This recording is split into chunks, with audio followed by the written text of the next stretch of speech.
Hello students, मैं प्रवीण कुमार रुक्मिणी प्रकाशन के एनटीपीसी क्वेश्चन गाइड वॉल्यूम 3 के सेट नंबर 11 के साथ एनटीपीसी वॉल्यूम 3 के सेट नंबर 11 में जो जनरल नॉलेज के क्वेश्चंस हैं उनको अभी हम लोग डिस्कस करेंगे।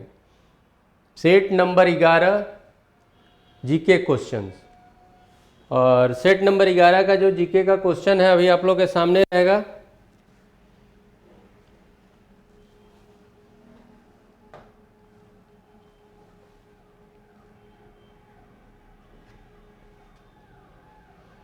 क्वेश्चन हमारे सामने है। पहला क्वेश्चन जो जीके का है वो 31 नंबर पे है, और 31 नंबर का क्वेश्चन आपके सामने है। बोस्निया और हर्जेगोविना की राजधानी निम्नांकित में से कौन सी है? बोस्निया और हर्जेगोविना की राजधानी निम्नांकित में से कौन सी है? Sarajevo, Podgorica, Nouakchott, Zagreb. इसमें से कौन बोस्निया हर्जेगोविना की राजधानी है? तो आंसर हम लोग का होगा सराजेवो। सराजेवो बोस्निया और हर्जेगोविना। बोस्निया हर्जेगोविना एक ही देश है। बोस्निया हर्जेगोविना एक ही देश है और उसकी राजधानी है सराजेवो। बोस्निया हर्जेगोविना की राजधानी सराजेवो। अब आप इस पे ध्यान दीजिए, सिर्फ कंट्री और कैपिटल याद करने से भी काम नहीं होगा, उसका लोकेशन भी जानना चाहिए। कभी कभी क्वेश्चन ऐसे भी पूछ सकता है। अगर यहीं पर क्वेश्चन होता कि बोस्निया हर्जेगोविना किस महादेश का देश है, बोस्निया हर्जेगोविना जो कंट्री है वो किस कॉन्टिनेंट का है, अगर ये क्वेश्चन होता तो हम लोग का होता यूरोप। यानी बोस्निया हर्जेगोविना कहाँ का देश है? यूरोप का। यूरोप, और यूरोप में भी यूरोप के दक्षिणी यूरोप का ये देश है। दक्षिणी यूरोप का यानी यूरोप के दक्षिण भाग का ये देश है बोस्निया और हर्जेगोविना। बोस्निया हर्जेगोविना जो है उसके ऊपर में क्रोएशिया है। बोस्निया हर्जेगोविना के नीचे में सर्बिया है। क्वेश्चन आपका है बोस्निया और हर्जेगोविना की राजधानी क्या है? तो सराजेवो, वो हम लोग का आंसर हो गया। अब मैं बता रहा हूं कि ये बोस्निया हर्जेगोविना जो कंट्री है वो यूरोप के दक्षिण भाग का है, दक्षिण यूरोप का है, और दक्षिणी यूरोप का है बोस्निया हर्जेगोविना। बोस्निया हर्जेगोविना के ऊपर में एक देश है वो है क्रोएशिया। बोस्निया हर्जेगोविना के नीचे जो देश है सटा हुआ वो है सर्बिया। तो क्रोएशिया, बोस्निया हर्जेगोविना को अगर शॉर्ट में BH अगर हम कहें तो इसके ऊपर में है क्रोएशिया देश है, और उसके सटे नीचे जो उसकी बाउंड्री मिलती है वो सर्बिया है। सर्बिया। बोस्निया हर्जेगोविना के ऊपर में है क्रोएशिया, नीचे है सर्बिया। और बोस्निया हर्जेगोविना का तट भी मिलता है, तो किससे, ये भी क्वेश्चन हो सकता है, कभी कभी क्वेश्चन पूछता है। तो बोस्निया हर्जेगोविना, खास करके जब आप सिविल सर्विसेज के एग्जाम में देखेंगे तो इस तरह का ही क्वेश्चन होता है कि बोस्निया हर्जेगोविना का तट किससे मिलता है? तो वो एड्रियाटिक सी है।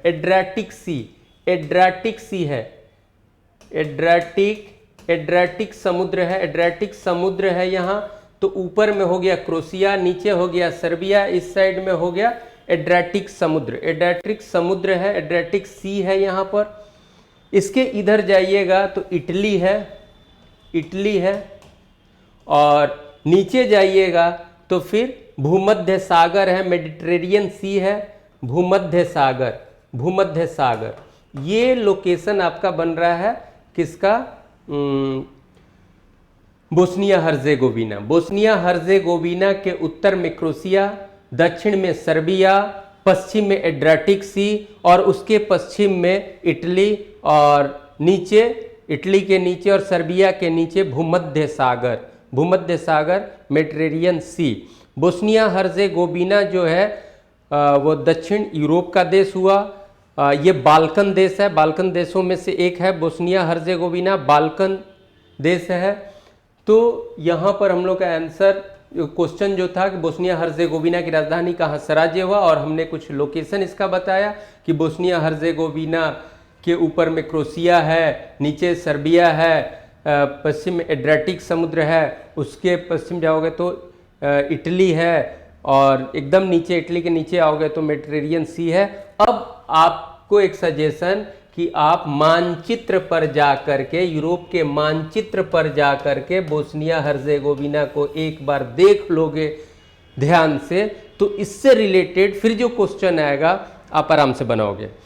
कंट्री कैपिटल तो याद करना है, खास करके रेलवे के एग्जाम में इस तरह कंट्री से डायरेक्ट कैपिटल रहता है, जैसा हम लोगों ने क्वेश्चन फ्रेम किया है, एकदम सुटेबल क्वेश्चन है आपके एग्जाम के ख्याल से। लेकिन और भी अगर कुछ डिटेल तो आप मैप पे जाओ, मैप पे जाओ और वहाँ पर आप देखोगे कि बोस्निया हर्जेगोविना, उसकी राजधानी सराजेवो लिखा हुआ है, उसके ऊपर में क्रोशिया है, नीचे सर्बिया दिया हुआ है, एड्रियाटिक सी है, तो एड्रियाटिक सी कहाँ है ये भी पता चल जाएगा। कभी क्वेश्चन ये भी हो सकता है एड्रियाटिक सी के तट किस किस देश का एड्रियाटिक सी से तट मिलता है, ये भी क्वेश्चन हो सकता है। चले नेक्स्ट क्वेश्चन की तरफ।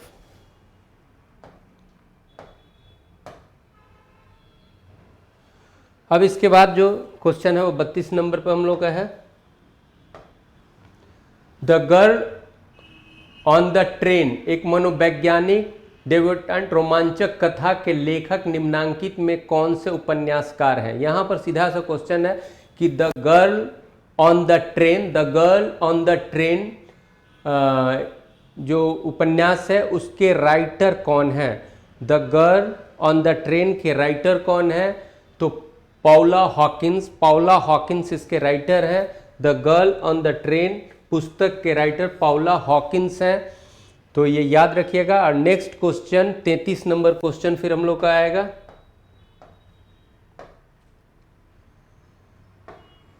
उन्नीस 1975 में 20 सूत्री आर्थिक कार्यक्रम की घोषणा करने वाले नेता निम्नांकित में से कौन थे।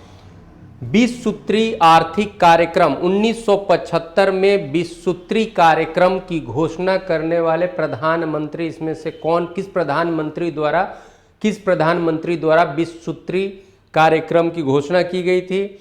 तो ये बहुत ही पॉपुलर प्रोग्राम रहा है, इंदिरा गांधी द्वारा 1975 में। चूंकि 1975 दे दिया तो फिर ये चुनना बड़ा आसान होता है, फिर भी 20 सूत्री आर्थिक कार्यक्रम की घोषणा किस प्रधानमंत्री के द्वारा 1975 में, तो इंदिरा गांधी के द्वारा 1975 में इंदिरा गांधी के द्वारा 20 पॉइंट पर 20 सूत्री कार्यक्रम की घोषणा हुई थी।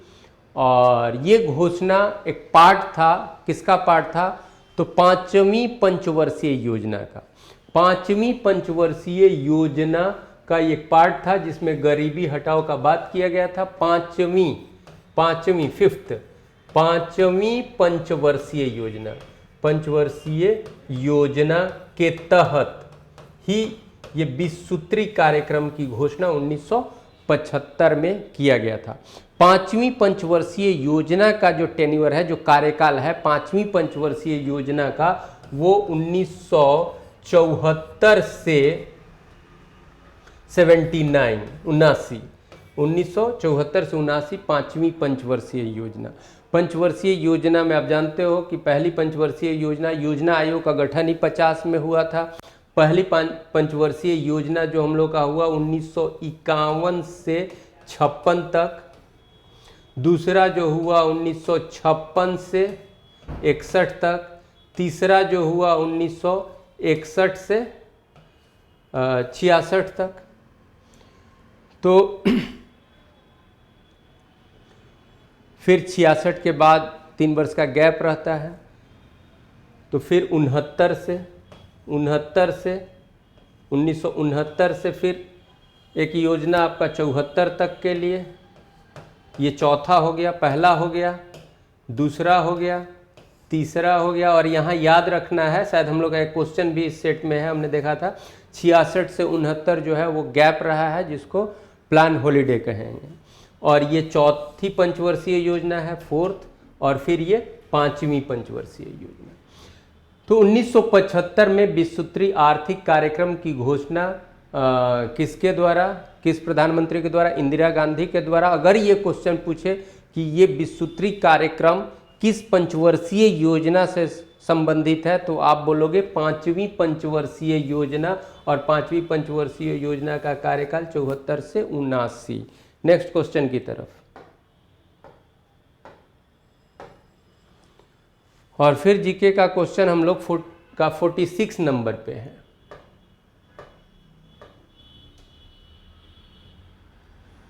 सेवराय पहाड़ियाँ कहाँ स्थित है? क्वेश्चन हम लोग का है जो 46 नंबर पर है कि सेवराय की पहाड़ी कहाँ स्थित है, किस राज्य में?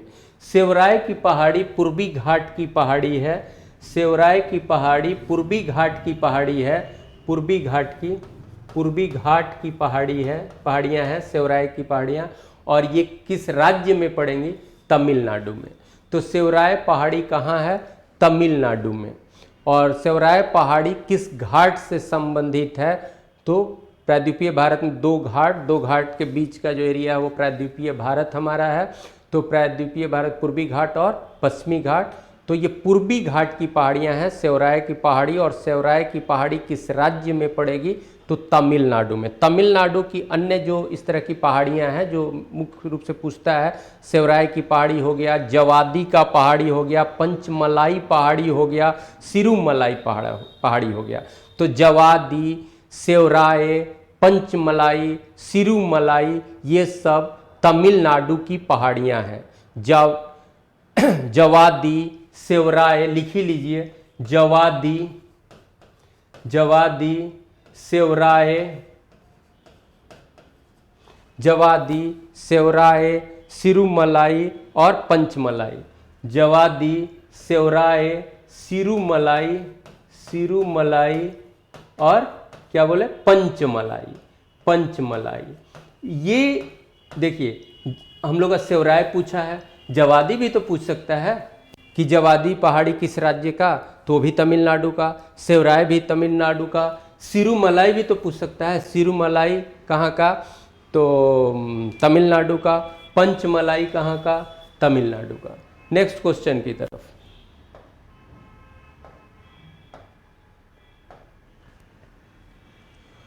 और फिर हम लोग का 50 नंबर पे क्वेश्चन है, किन दो लगातार पंचवर्षीय योजनाओं के बीच कृषि तथा भोजन भंडारण के संकट के कारण 3 सालों के लिए योजना अवकाश रहा? जो अभी हम बात कर रहे थे, तो प्लान हॉलीडे का बात आ गया। प्लान हॉलीडे का बात आया, तो प्लान हॉलीडे कब? पहले तो लिख लें कि ये 3 साल का योजना अवकाश, इसी को प्लान हॉलीडे कहते हैं। प्लान हॉलीडे अवकाश, हॉलीडे। तो ये प्लान हॉलीडे योजना अवकाश, ये बाबू क्वेश्चन हम लोग का बहुत बार पूछा है, योजना अवकाश।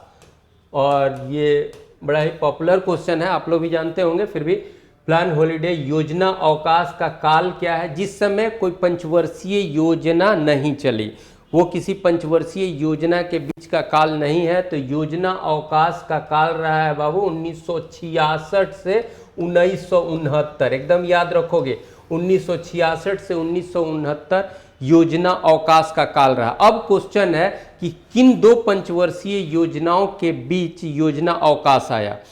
किन दो पंचवर्षीय योजनाओं के बीच योजना अवकाश आया, यानी 66 से 69 तक नहीं चला। तो पंचवर्षीय योजना को तो लिख ले।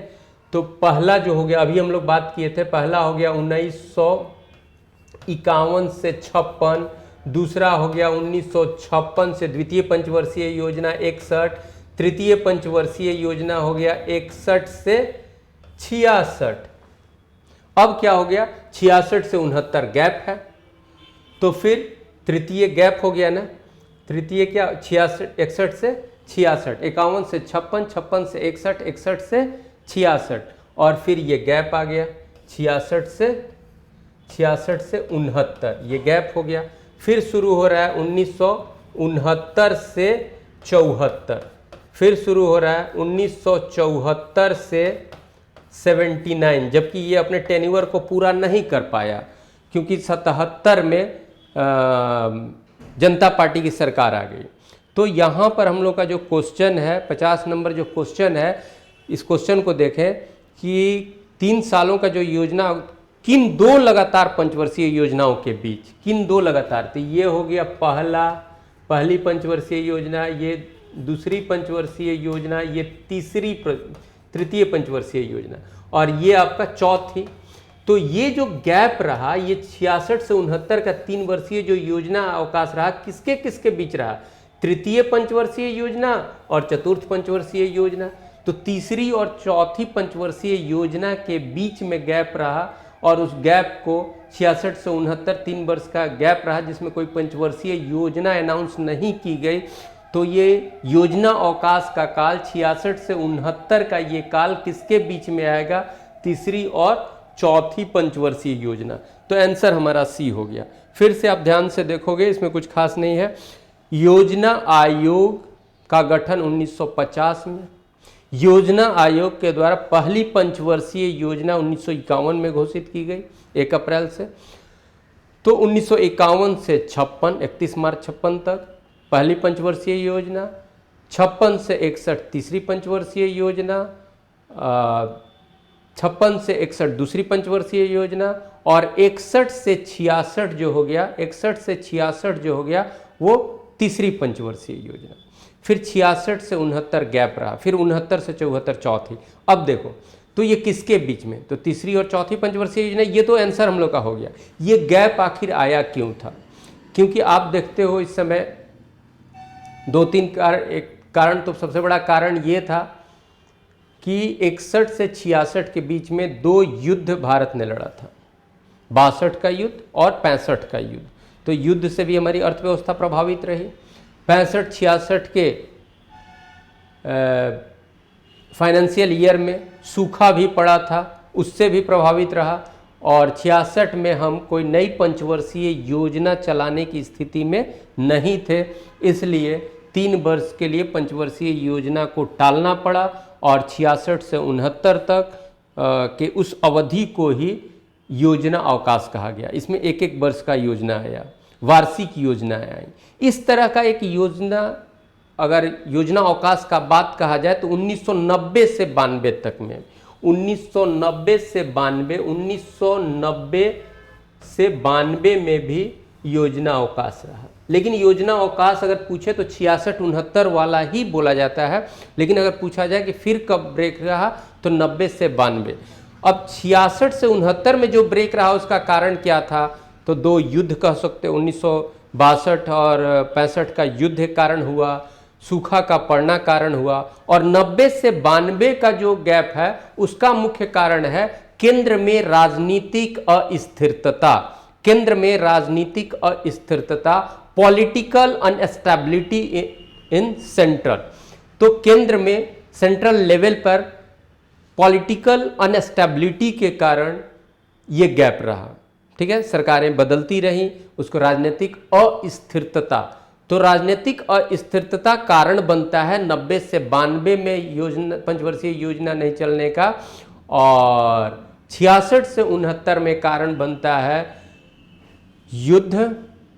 युद्ध से प्रभाव, युद्ध का प्रभाव, जो 2 युद्ध 62 और 65, और एक कारण सूखा का पड़ना, ये कारण रहता है।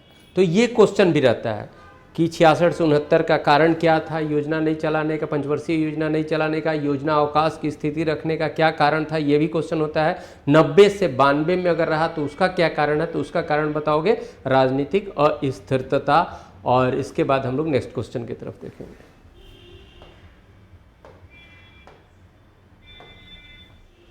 और फिर जीके का क्वेश्चन हम लोग का 58 नंबर पे है।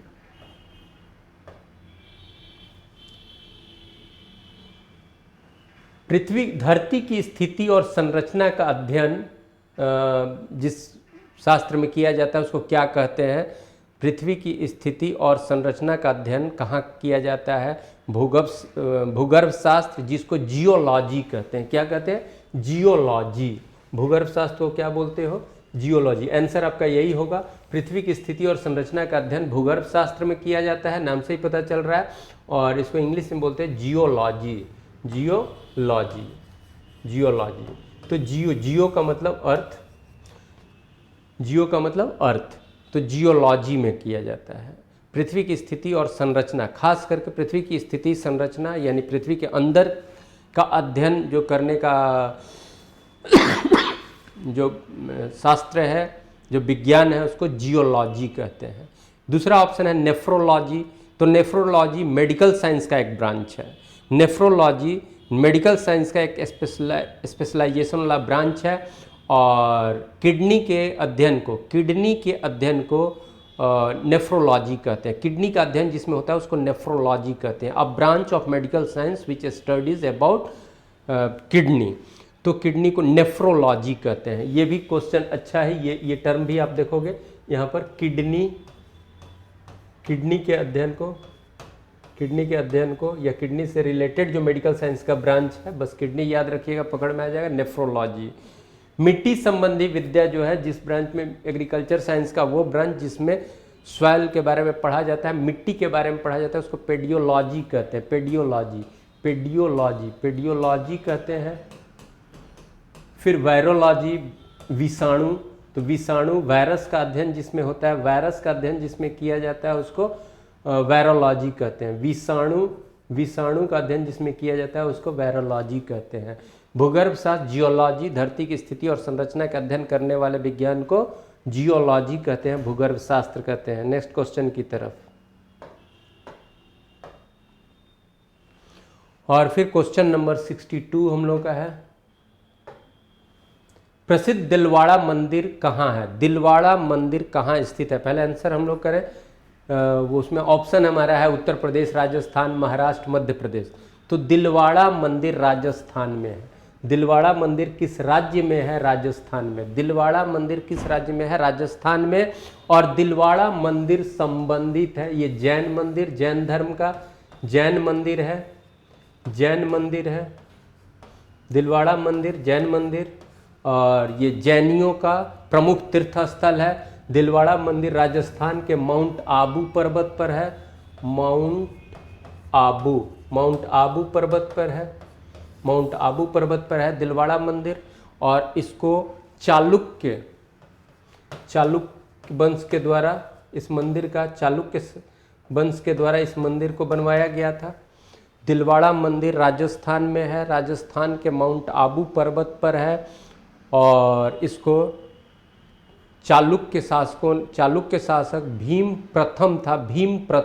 फर्स्ट का एक मंत्री था, विमल शाह, वो बनवाया था, विमल शाह।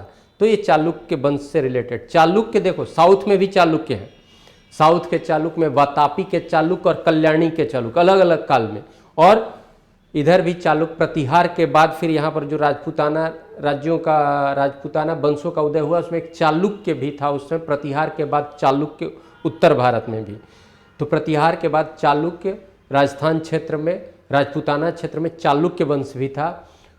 तो और चालुक्य साउथ में तो तीन चालुक्य की बात होगी। वातापी का चालुक्य, और उसी के कंटेम्प्रोरी, उसी के साथ उसी का एक शाखा था वेंगी का चालुक्य।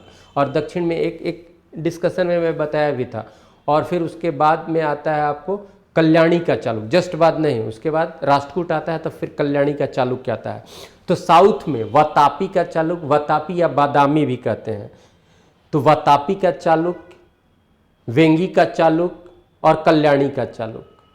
और उत्तर पश्चिम में आपका हो गया कलचुरी वंश से एक चालुक्य था। तो उत्तर में भी एक चालुक्य, प्रतिहार के बाद एक चालुक्य उत्तर भारत में, उत्तर पश्चिम राजस्थान क्षेत्र में प्रतिहार वंश के बाद एक चालुक्य। तो उस चालुक्य वंश के समय ही माउंट आबू, राजस्थान के माउंट आबू पर दिलवाड़ा मंदिर का निर्माण हुआ था। तो प्रसिद्ध दिलवाड़ा मंदिर किस धर्म से रिलेटेड है? जैन धर्म से है। दिलवाड़ा मंदिर कहाँ है? राजस्थान में, माउंट आबू पर। नेक्स्ट क्वेश्चन की तरफ।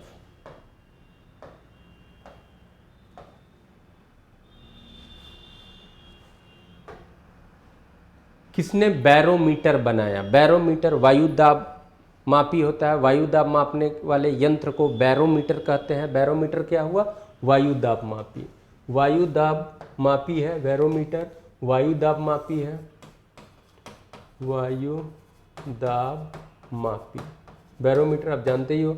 तो यहाँ पर है कि बैरोमीटर किसके द्वारा बनाया गया, उसका नाम लेना है। बैरोमीटर किसके द्वारा बनाया गया? तो बैरोमीटर टॉरिसेली के द्वारा बनाया गया था और इसमें है एवेंजलिस्टा टॉरिसेली, तो टॉरिसेली के द्वारा। तो आंसर हमारा सी होगा, एवेंजलिस्टा टॉरिसेली बैरोमीटर बनाया। बैरोमीटर किसके द्वारा बनाया गया? एवेंजलिस्टा टॉरिसेली के द्वारा। नेक्स्ट क्वेश्चन की तरफ आएंगे। किस सम्राट ने स्थापना की थी एग्रीकल्चर डिपार्टमेंट की, जिसको दीवाने कोही? बहुत अच्छा क्वेश्चन, दीवाने कोही बहुत इंपॉर्टेंट क्वेश्चन है। दीवाने कोही, पहले तो क्वेश्चन ये भी हो सकता है दिल्ली सल्तनत में दीवाने कोही किस बात का डिपार्टमेंट था, कैसा डिपार्टमेंट था, दीवाने कोही कैसा विभाग था, ये भी क्वेश्चन हमारा होता है। दीवाने कोही, तो दीवाने कोही कृषि विभाग था। दिल्ली सल्तनत में कृषि विभाग को क्या कहते थे? कृषि विभाग को क्या कहते थे? दीवाने कोही। क्वेश्चन जैसे भी रह सकता है, दीवाने कोही क्या विभाग था? कृषि विभाग, शिक्षा विभाग, जो पूछे। तो दीवाने कोही कृषि विभाग था। या फिर क्वेश्चन पूछ सकता है दिल्ली सल्तनत में कृषि विभाग का स्पेसिफिक नाम क्या था उस डिपार्टमेंट का? दीवाने कोही। यहाँ पर क्वेश्चन हमारा कुछ और है, यहाँ पर क्वेश्चन है दीवाने कोही। दीवाने कोही कृषि विभाग यानी दीवाने कोही की स्थापना किसने किया था? द एग्रीकल्चर डिपार्टमेंट किसके द्वारा, दिल्ली सल्तनत में किस शासक द्वारा एग्रीकल्चर डिपार्टमेंट शुरू किया गया, ये क्वेश्चन है। और ये आंसर हमारा होगा मोहम्मद बिन तुगलक। मोहम्मद बिन तुगलक दिल्ली सल्तनत में जो वंश 5 वंश हुए, गुलाम, खिलजी, तुगलक, सैयद और लोदी, तो गुलाम, खिलजी, तुगलक यानी तीसरे नंबर पर ये वंश है तुगलक वंश। तुगलक वंश का पहला शासक हुआ ग्यासुद्दीन तुगलक, और ग्यासुद्दीन तुगलक, और उसके बाद आया आपका मोहम्मद बिन तुगलक। और मोहम्मद बिन तुगलक एक असफल रहता है, लेकिन वो बड़ा ही मतलब कि बहुत जानकार शासक था और नया नया प्रयोग भी किया, वो बहुत नया नया प्रयोग किया, लेकिन ये बहुत सफल नहीं रहा। इसको आप जानते हो कि राजधानी स्थानांतरित करने के लिए भी जाना जाता है, दिल्ली से दौलताबाद, दौलताबाद से फिर दिल्ली लाया, तो ये भी कौन किया? मोहम्मद बिन तुगलक। कृषि विभाग की शुरुआत किसने किया? मोहम्मद बिन तुगलक, ठीक है। कृषि ऋण भी प्रदान किया था, एग्रीकल्चर लोन, पीजेंट्स को, फार्मर्स को, कृषकों को, ये महाजनों के चुंगल से बचाने के लिए ये बड़ा ही अच्छा काम आप देखोगे। उस समय ये कृषि लोन इशू किया था, कृषि ऋण इशू किया था, जिसको सोंधर कहा जाता था। ये भी क्वेश्चन आता है, सोंधर, ये एक ऋण दिया था, लोन इशू किया था, सोंधर कृषि ऋण था। तो कृषि विभाग भी कृषकों के मामले के लिए अलग एक विभाग बनाया एग्रीकल्चर के लिए। दीवाने को ही कृषकों को लोन प्रदान किया, सोंधर, उस लोन को क्या स्पेसिफिक उस समय टर्म क्या था? सोंधर। ये क्वेश्चन आता है किसके द्वारा? मोहम्मद बिन तुगलक। राजधानी स्थानांतरण करने और राजधानी को दिल्ली से दौलताबाद, दौलताबाद से दिल्ली लाने में, लेकिन ये असफल रहा। सोंधर ऋण भी एक तरह से इसका असफल इसलिए रहा क्योंकि बाद में अकाल उकाल पड़ गया और लोन फिर मतलब कि वापस नहीं हो पाया, जिसको आज के टर्म में कहोगे कि एनपीए हो गया, बैंक का जैसे एनपीए होता है, तो वो लौट नहीं पाया। कृषकों के लिए अलग एक डिपार्टमेंट बनाया, दीवाने को ही। ये सांकेतिक मुद्रा भी चलाने वाला पहला शासक। सांकेतिक मुद्रा बहुत इंपॉर्टेंट है। सांकेतिक मुद्रा का प्रचलन शुरू में किसने किया? तो आप देखोगे सिंबॉलिक करेंसी, वो किसने शुरू किया? सांकेतिक मुद्रा किसने शुरू किया?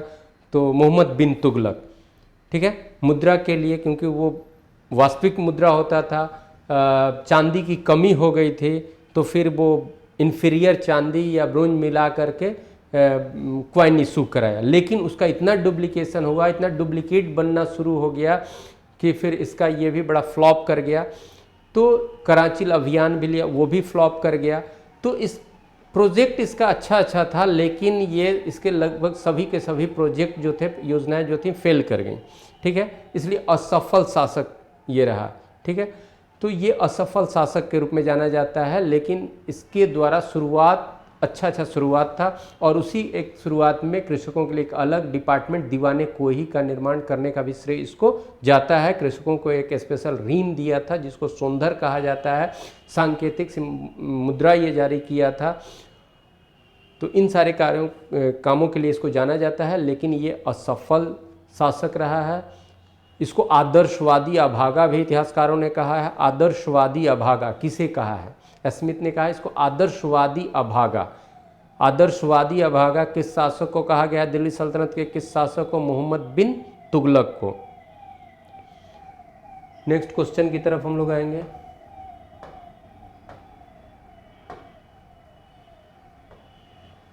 भारत में कपास की खेती के लिए सबसे आदर्श क्षेत्र कौन है? तो दक्कन का पठार।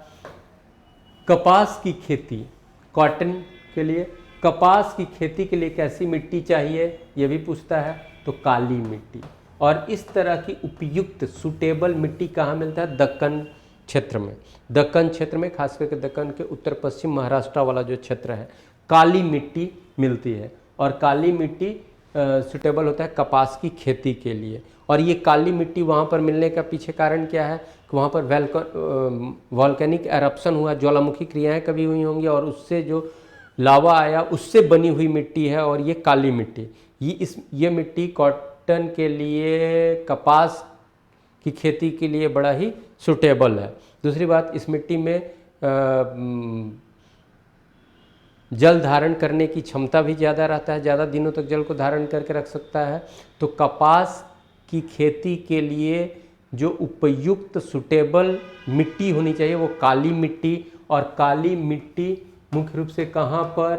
तो दक्कन पठारी क्षेत्र में, दक्कन क्षेत्र में और दक्कन क्षेत्र में। और इस मिट्टी का वहाँ पर होना किस कारण से? तो ज्वालामुखी क्रिया से जो लावा आया उससे बनी हुई, उसके बाद में इरोज होते होते वो मिट्टी बना है ज्वालामुखी लावा से। काली मिट्टी का निर्माण किससे? लावा से हुआ है। और कहाँ पर? दक्कन पठारी क्षेत्र में। और वो किस फसल के लिए ज़्यादा उपयुक्त है? कपास की खेती के लिए। नेक्स्ट क्वेश्चन की तरफ।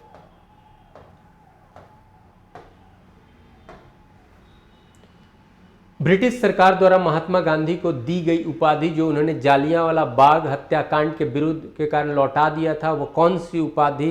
ब्रिटिश सरकार द्वारा गांधी जी को कोई उपाधि दी गई थी जिसको जालियांवाला बाग कांड जो हो गया उसके विरुद्ध में उन्होंने सरकार को लौटा दिया था। वो अपनी उपाधि को, वो है कैसर-ए-हिंद की उपाधि। कैसर-ए-हिंद की उपाधि को उन्होंने जालियांवाला बाग हत्याकांड, जालियांवाला बाग हत्याकांड आप जानते हो कब का है? तो जालियांवाला बाग हत्याकांड के बाद उन्होंने कैसर-ए-हिंद की उपाधि को लौटा दिया था।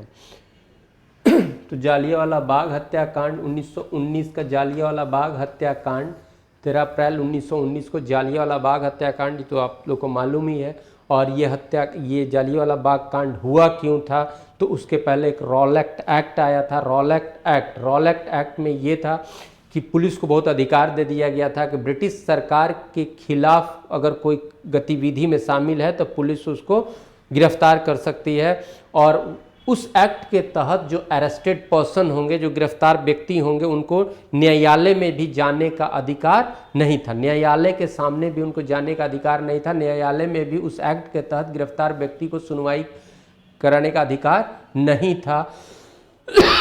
तो इसलिए उस एक्ट को, रॉलेक्ट एक्ट को काला कानून कहा गया था। और रॉलेक्ट एक्ट के तहत ही पंजाब के 2 लोकप्रिय नेता सैफुद्दीन किचलू और सतपाल की गिरफ्तारी हुई थी। और उनके गिरफ्तारी का ही भर्त्सना करने के लिए एक आयोजन जालियांवाला बाग में लोग जुटा था और उस पर ही गोली ब्रिटिश सरकार द्वारा चलाई गई, डायर द्वारा गोली चलाई गई और उसको जालियांवाला बाग कांड के कहते हैं। और वो कांड बहुत ही नृशंस घटना थी। और उस घटना के विरुद्ध में ही महात्मा गांधी ने अपनी एक उपाधि, जिसे ब्रिटिश सरकार ने उनको दिया था, कैसर-ए-हिंद की उपाधि को लौटाया था। और उस समय रविंद्रनाथ टैगोर ने भी नाइटहुड की उपाधि को लौटाया था। रविंद्रनाथ टैगोर ने जो ब्रिटिश सरकार द्वारा दी गई नाइटहुड उपाधि को लौटाया था।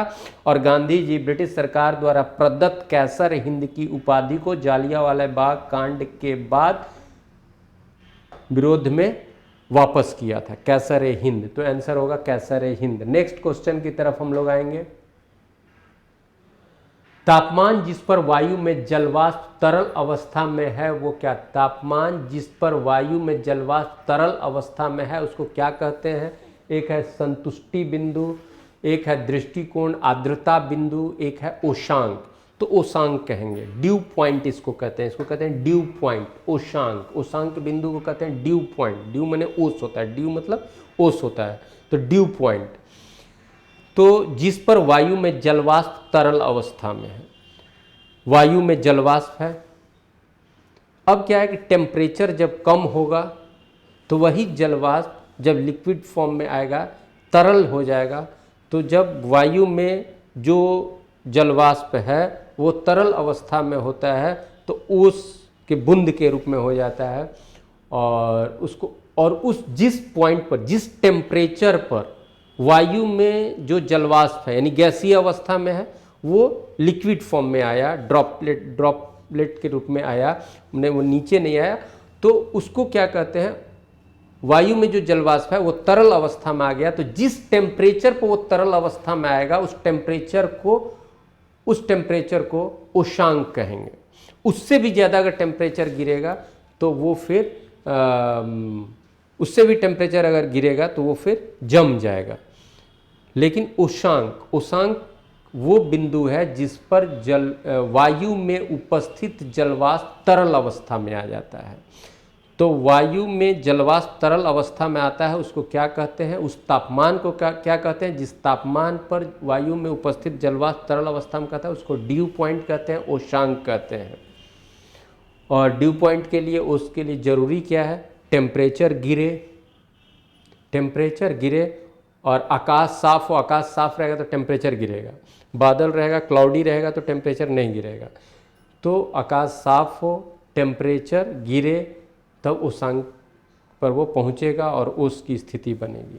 और ओस कहीं से गिरता नहीं है। देखिए ओस क्या होता है कि तापमान जब कम होता है तो धरातल पर जो वस्तुएं हैं, तो जो वायु संपर्क में जो है, तो वायु में जो जलवाष्प है वो तरल अवस्था में हो गया, तो वस्तुओं पर, धरातल पर जो भी वस्तुएं हुए, घास हुआ, कोई वस्तु हुआ, उस पर जल की बूंदे तरह की दिखेंगी। तो जलवाष्प गिरता नहीं है, जलवाष्प मैं बोल रहा हूँ, सॉरी, ओस गिरता नहीं है। धरती पर ही जो वायु संपर्क में है और उसमें जो जलवाष्प है वो तरल अवस्था में होता है, तो उसको हम लोग ओस कहते हैं। तो तापमान जिस पर वायु में जलवाष्प तरल अवस्था में होता है उस तापमान को क्या कहते हैं, ओशांक कहते हैं। नेक्स्ट क्वेश्चन की तरफ, और फिर हम लोग का क्वेश्चन होगा 71 हम लोग ने देख लिया है। 85 नंबर,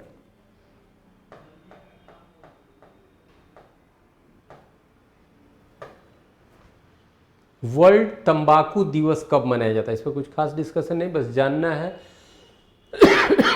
कि वर्ल्ड टोबैको डे, वर्ल्ड तंबाकू दिवस, विश्व तंबाकू दिवस कब मनाया जाता है। विश्व तंबाकू दिवस कब मनाया जाता है, तो 31 मई को।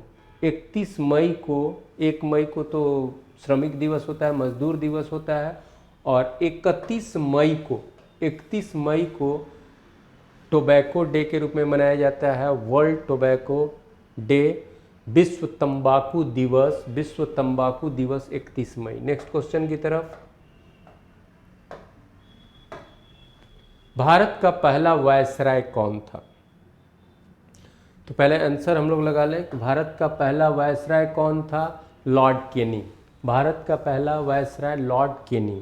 देखिए लॉर्ड डलहौजी के बाद लॉर्ड कैनिंग आया, 56 में कैनिंग आता है, लॉर्ड कैनिंग। और लॉर्ड कैनिंग के काल की सबसे बड़ी घटना एक हो गया 1857 का सिपाही विद्रोह। चूँकि सिपाही विद्रोह कहना ये थोड़ा सा अंग्रेजी ब्रिटिश इतिहासकारों के रूप में हम लोग अपना कहें भारत का प्रथम स्वतंत्रता संग्राम। 1857 की घटना भारत के प्रथम स्वतंत्रता संग्राम।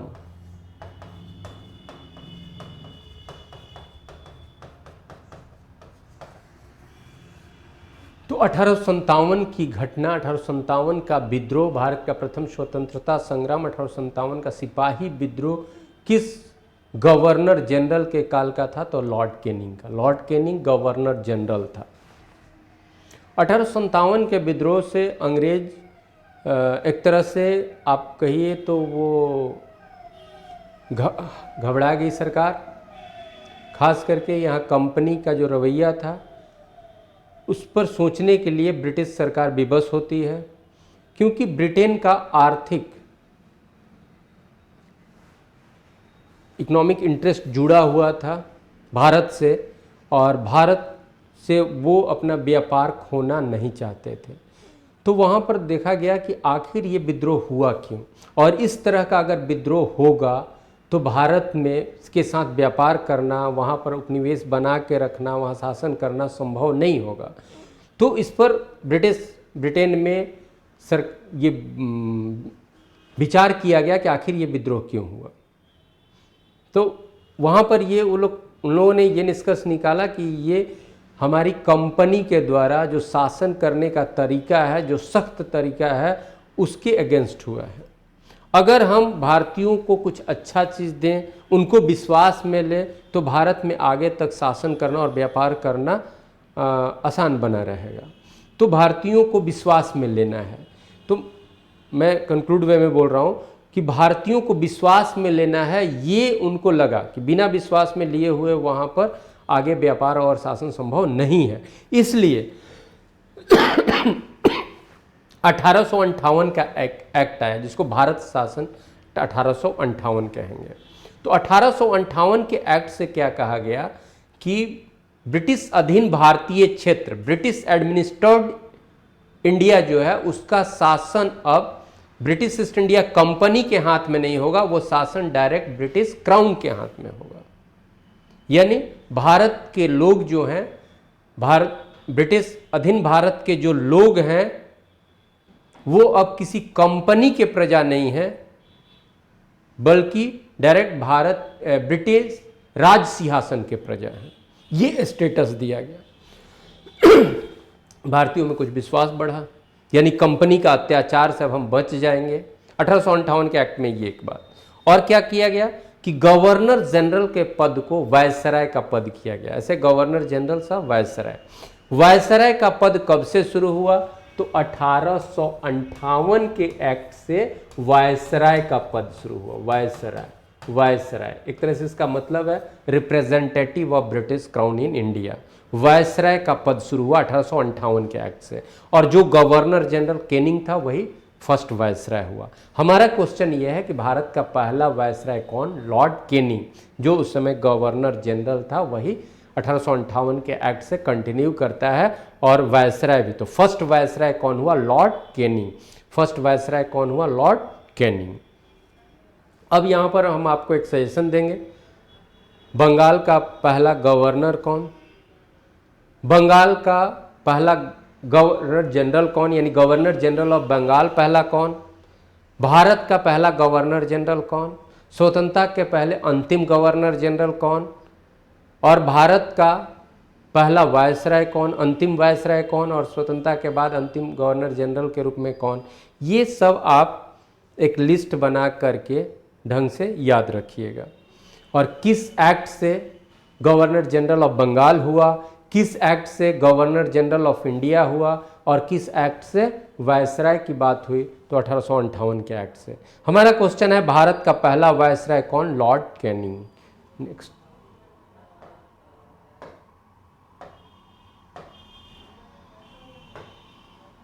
श्री वेंकटेश्वर नेशनल पार्क निम्न में से किस राज्य में है? ये आंध्र प्रदेश में। श्री वेंकटेश्वर नेशनल पार्क किस राज्य में है? आंध्र प्रदेश में।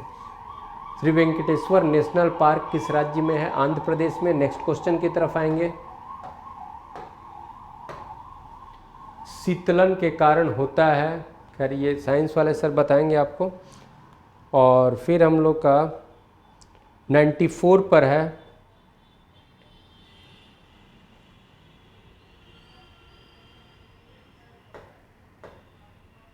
हाल ही में देश के नए मुख्य सूचना आयुक्त, ठीक है, चीफ इंफॉर्मेशन कमिश्नर, मुख्य सूचना आयुक्त किनको बनाया गया है? ये करंट का क्वेश्चन हुआ। बिमल जुल्का को हाल ही में मुख्य सूचना आयुक्त बनाया गया है। देश का मुख्य सूचना आयुक्त हाल में किसको बनाया गया है? बिमल जुल्का को। नेक्स्ट क्वेश्चन की तरफ,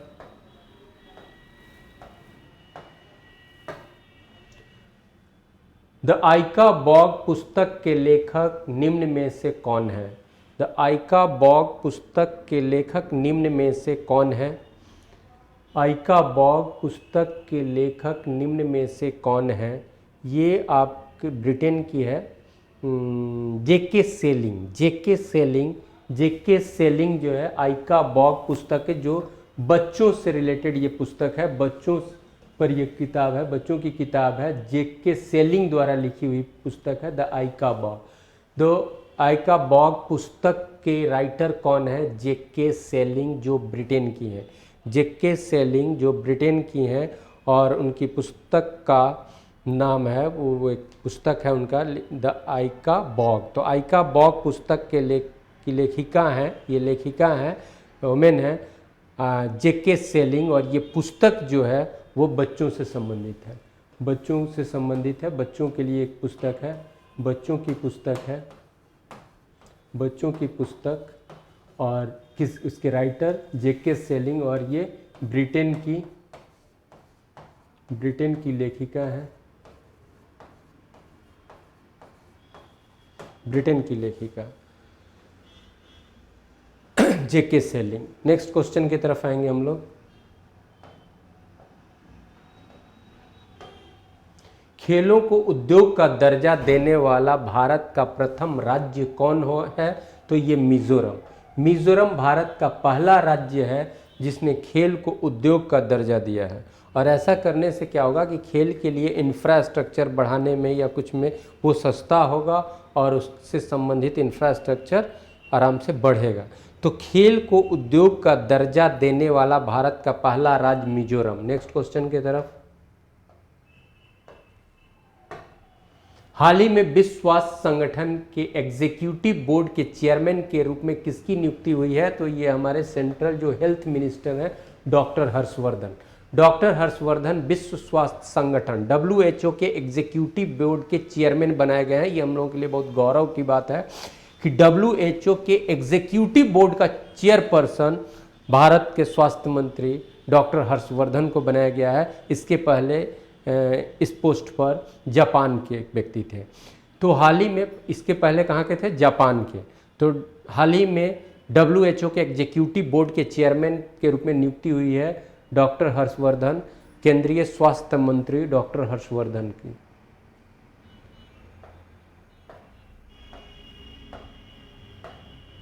किस राज्य की सरकार ने हाल ही में स्कूली छात्रों के लिए मधु ऐप लॉन्च किया है? मधु ऐप जो है ये किस छात्रों के लिए मधु ऐप लॉन्च किया है? किस राज्य की सरकार ने हाल ही में स्कूली छात्रों के लिए मधु ऐप लॉन्च किया है? ये हम लोग का क्वेश्चन है। और ये उड़ीसा की सरकार ने, उड़ीसा की सरकार ने स्कूली बच्चों के लिए, हाल फिलहाल उड़ीसा की सरकार ने स्कूली बच्चों के लिए मधु ऐप, एक ऐप लॉन्च किया है, मधु ऐप। तो मधु ऐप स्कूली बच्चों से संबंधित है, और वो किस राज्य की सरकार के द्वारा वो लॉन्च्ड ऐप है? वो उड़ीसा की सरकार। Next question. हाल ही में फिल्म फेयर अवार्ड 2019 दिए गए, जिनमें किसे दीवा ऑफ द ईयर का अवार्ड हुआ? वो मलाइका अरोड़ा को मिला है। और ये अवार्ड जो है ये ग्लैमरस अवार्ड है। तो ग्लैमर के फील्ड में ये अवार्ड दिया जाता है। तो ये अवार्ड किसको दिया गया है? मलाइका अरोड़ा को, जो हिंदी फिल्म की, बॉलीवुड की एक एक्ट्रेस हैं, और उनको ये अवार्ड मिला है। मलाइका अरोड़ा उनका नाम है। मलाइका अरोड़ा को फिल्म फेयर अवार्ड 2019 में दीवा ऑफ द ईयर का अवार्ड मिला है। फिल्म फेयर अवार्ड 2019 में मलाइका अरोड़ा को दीवा ऑफ द ईयर का अवार्ड मिला है। कौन भारतीय हाल ही में गूगल के पेरेंट कंपनी अल्फाबेट के CEO बने हैं? वो सुंदर पिचई। सुंदर पिचई अल्फाबेट के भी CEO, चीफ एग्जीक्यूटिव ऑफिसर बने हैं, CEO। वो गूगल के तो हैं ही, साथ साथ गूगल के जो पेरेंट कंपनी है अल्फाबेट, वो अल्फाबेट के भी CEO हो गए हैं। तो अल्फाबेट के CEO भी बनने वाले हाल ही कौन है? तो सुंदर पिचई, जो तमिलनाडु से हैं, भारतीय हैं और तमिलनाडु के हैं। नेक्स्ट क्वेश्चन के तरफ, ये लास्ट क्वेश्चन हम लोग का है और लास्ट हम लोग के जीके सेट का भी ये लास्ट क्वेश्चन है, जीके का भी लास्ट क्वेश्चन है और सेट नंबर 11 का भी लास्ट क्वेश्चन है। तो सेट नंबर 11 में जो जीके से रिलेटेड जितने क्वेश्चंस थे उनको हम लोगों ने देखा और फिर नेक्स्ट सेट के साथ फिर हम मिलेंगे। Thank you very much.